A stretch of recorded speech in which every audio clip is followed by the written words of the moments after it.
Hi friends, മൗനരാഗത്തിന്റെ പുതിയൊരു പ്രൊമോയിലേക്ക് എല്ലാവർക്കും സ്വാഗതം. അങ്ങനെ ആ ആക്സിഡന്റ് എല്ലാം തന്നെ രൂപയുടെ ഒരു ദുസ്വപ്നം മാത്രമായിരുന്നു.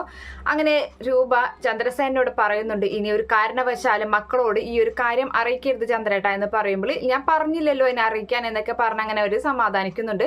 അതിനിടയിലാണെങ്കിൽ അച്ചായനെ വിളിച്ചിട്ട് കിരൺ നേരെ തന്റെ വീട്ടിലേക്ക് കൊണ്ടുപോയി ചന്ദ്രസേന്റെ മക്കളിൽ ഒരാൾ ഞാനാണ് എന്നുള്ള ആ ഒരു സത്യം അറിയിക്കുകയും ചെയ്യുകയാണ്. ചന്ദ്രസേനും അതുപോലെ കിരണും സോണിയൊക്കെ നിൽക്കുന്ന ഒരു ഫോട്ടോ കാണിച്ചു കൊടുക്കുമ്പോൾ ഒരുപാട് സന്തോഷമാവുന്നുണ്ട് അച്ചായന്. അതിനിടയിൽ കല്യാണി ചായയൊക്കെ ഇട്ടുകൊണ്ട് വരികയാണ്. അങ്ങനെ അവർക്ക് എല്ലാവർക്കും വലിയ സന്തോഷമാവാണ്.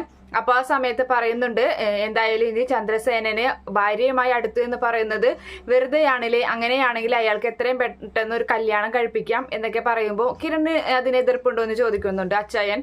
ആ സമയത്ത് കിരൺ പറയാണ്, എനിക്കൊരു എതിർപ്പില്ല, അങ്ങനെ അച്ചായനായിട്ടാണ് അച്ഛൻ കൂടുതൽ അടുത്തിട്ടുള്ളത്, അതുകൊണ്ട് തന്നെ അച്ചായനായ ഒരു കാര്യം പറഞ്ഞു. അങ്ങനെ അച്ഛൻ സമ്മതിക്കുകയാണെങ്കിൽ ഞങ്ങൾക്ക് ഒരുപാട് സന്തോഷം മാത്രമേ ഉള്ളൂ എന്നൊക്കെ ഇങ്ങനെ കിരണം പറഞ്ഞു കൊടുക്കുന്നുണ്ട്. എന്തായാലും അച്ഛനെ കൊണ്ടൊരു കല്യാണം കഴിപ്പിക്കാനുള്ള ഉദ്ദേശം കൊണ്ടൊന്നല്ല കിരൺ എങ്ങനെ പറയുന്നത്, അച്ഛനെ വായിൽ നിന്ന് തന്നെ ഒരു സത്യം അച്ചായനെ അറിയിക്കാൻ വേണ്ടിയാണ്, എല്ലാവരും അറിയാൻ വേണ്ടിയാണ്, കിരണും കല്യാണിയും ഒക്കെ അറിയാൻ വേണ്ടിയാണ് അങ്ങനെ ഒരു കാര്യം ചെയ്യുന്നത്. അതിനിടയിലാണെങ്കിൽ നേരെ ചെന്ന് ചന്ദ്രസേനനെ കാണുന്നുണ്ട് അച്ചായന്.